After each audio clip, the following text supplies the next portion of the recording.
Pues muy buenas tardes, estamos otra vez aquí en Enchufados y este segmento pues lo quiero dedicar para aclarar algunas cuestiones sobre la pirámide poblacional, que me parece que la última vez se hicieron algunas preguntas, me formularon también inquietudes, entonces por eso pues me gustaría responder a estas cuestiones. Entonces recordemos que por población se entiende a quienes de hecho viven en un área geográfica. Si no están presentes en esa área geográfica, pues no son población, aunque tengan todo el derecho de estar. Por ejemplo, nuestros migrantes ya no forman parte de nuestra población. Son una parte importantísima de Guatemala, desde luego que aportan mucho a sus familias, pero ya no están dentro de nuestra población como tal. Entonces, uno de los comentarios que se me hizo es que la pirámide poblacional no influye en el número de votantes. Por ejemplo, el censo del 2018, los votantes que vamos a votar en el 2022 somos los que teníamos más de 14 años en el 2018. Entonces, pues esa parte de la pirámide, si no refleja el número exacto o aproximado de votantes, de población, bueno, pues se puede decir siempre que hubo una falta de votantes. Por ejemplo, si la población votante no llega a un cierto porcentaje, digamos el 40%, se puede deslegitimizar la elección diciendo que, bueno, pues no participó un número significativo de votantes, cuando en realidad lo que pasa es que la población votante está sobreestimada.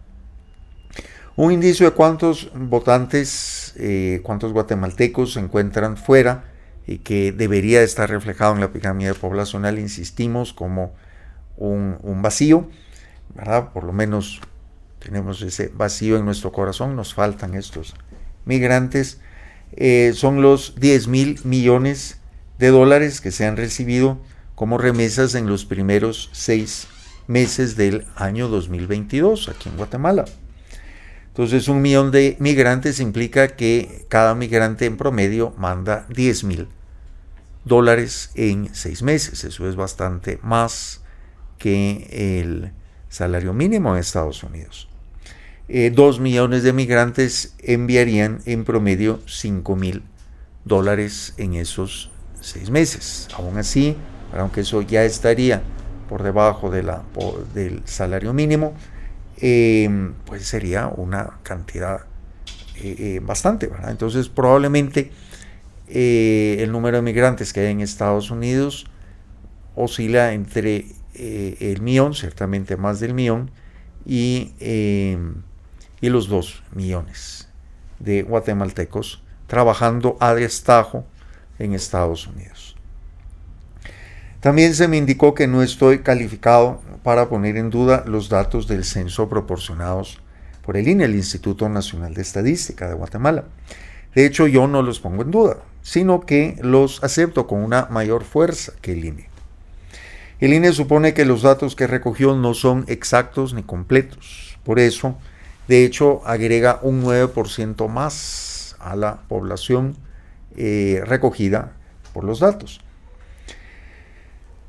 Eso implica, si somos, según el INE, en el 2018, 16 millones de guatemaltecos, que se estimó ese 9% en alrededor de 1.2 millones que no aparecen en los datos recogidos, pero que el INE supone que estaban ahí, ¿verdad?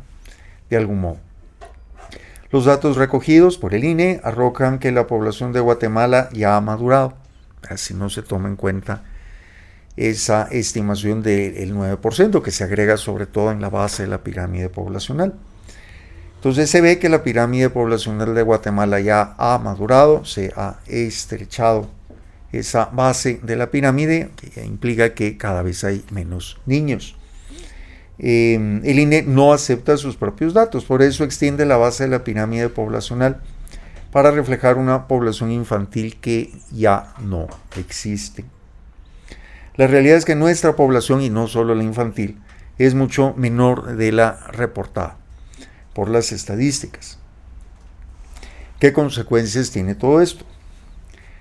Por ejemplo, desde el 2019 se ha mandado a los maestros de las escuelas preprimarias y primarias a buscar por las rancherías y caseríos del interior de Guatemala, supongo que también en la ciudad se hará algo semejante, a buscar niños que estarían escondidos en sus casas. Entonces eso es algo que los abuelitos contaban, que los escondían en las trojas, en los silos, debajo de las camas para no ir a la escuela, que los papás no los querían mandar a la escuela, ¿verdad? Eso pues fue hace más de 100 años, pues se supone que esas prácticas regresaron y que los padres no quieren mandar a los niños. De hecho, pues es una explicación falsa, no existen ya estos niños. ¿Por qué? Bueno, pues porque la población, según los datos mismos del INE, la población infantil ha disminuido. Entonces eso es algo que no quieren enfrentar. Entonces también otra de las consecuencias al reflejar una población infantil extendida que ya no existe es que se gastan recursos educativos para formar maestros de escuela preprimaria y primaria, cuando ese sector de la población ya se ha restringido muchísimo. Estos jóvenes graduados, jóvenes maestros excepcionales, ciudadanos excelentes, ya no tienen ninguna posibilidad de encontrar plazas en educación, porque esa parte de la población infantil a la que ellos se quieren dedicar va en decrecimiento. Eso quiere decir que aún las plazas que ahora existen son cada vez menores,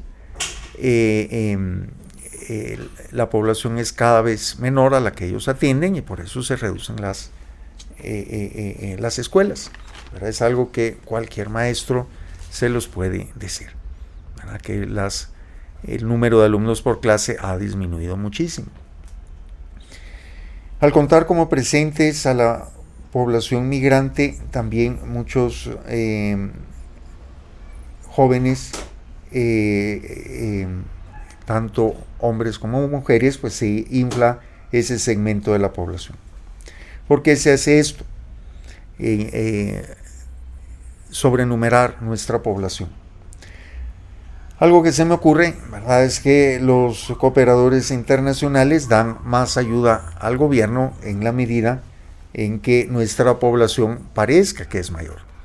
Es, por ejemplo, el caso de los alcaldes en los municipios, que también se esfuerzan por presentar una población mayor de lo que hay, para recibir un 10% municipal más jugoso, ¿verdad? Entonces los agentes cooperadores internacionales pues también, ¿verdad? Se dejan llevar por los datos proporcionados por el gobierno, que refleja que nuestra población, bueno, pues va en aumento, cuando no es así. Por eso a los gobiernos les conviene afirmar que existe una población mayor. Entonces no solo los niños están sobrenumerados, sino también los jóvenes migrantes, los jóvenes trabajadores. La escasez de trabajadores en el agro y en la ciudad ya se deja sentir. La solución, por supuesto, siempre ha pasado para que estos jóvenes trabajadores no emigren. La solución siempre ha pasado por ofrecer no solo mejores salarios, sino mejor futuro, ¿verdad? Trabajos más estables y que tengan una posibilidad de desarrollo mejor. Eso pues no ha sido posible, ¿verdad? Hay muchas explicaciones por qué fue esto, por qué ha sucedido esto en la población agroindustrial de Guatemala, ¿verdad? Lo dejamos para otro podcast, pero de hecho no se dio, ¿verdad? Debió de haber habido una mejora salarial parecida a la de otros países desarrollados. No se dio en Guatemala por diferentes razones. Pero ahora, ¿verdad?, la crisis por falta de trabajadores tiene una solución inmediata. que es acoger a los trabajadores migrantes de Honduras y de Nicaragua sobre todo, y también venezolanos. Pero bueno, pues esto, el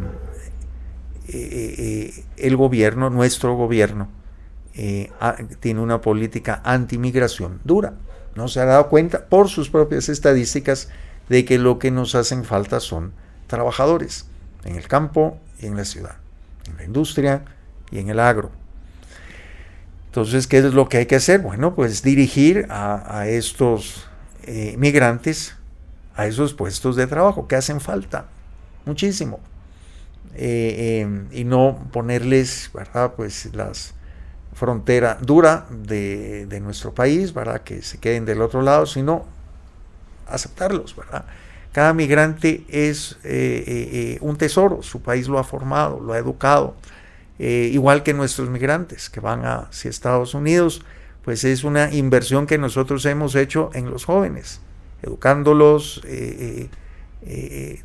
dándoles pues lo mejor de nuestro país. Bueno, pues tenemos esa tesoro que nos está dando Honduras y El Salvador. ¿Por qué no acogerlo? Si somos prácticamente la misma población. Entonces, bueno, pues esa política anti-migración es consecuencia, por supuesto, de esas estadísticas fallidas, erróneas, equivocadas, fíjenles ustedes como quieran, que nos proporciona nuestro Instituto Nacional de Estadística. Entonces, en conclusión, bueno, pues la población infantil está decreciendo, cada vez somos menos guatemaltecos. La pirámide poblacional de Guatemala ya es una pirámide madura, ¿verdad?, cuyos trabajadores por eso emigran, ¿verdad?, se pueden dedicar a otras labores, no solo simplemente a mantener a los hijos o a los hermanos pequeños, sino a otras cosas, y es de hecho lo que están haciendo en Estados Unidos. Y bueno, pues la otra consecuencia es que esas políticas de inmigración nuestras, duras, que rechazan al migrante, deberían de ser todo lo contrario, dirigirlo a los puestos de trabajo vacantes que nuestra industria, nuestro agro tiene. Pues muchas gracias y hasta la próxima vez.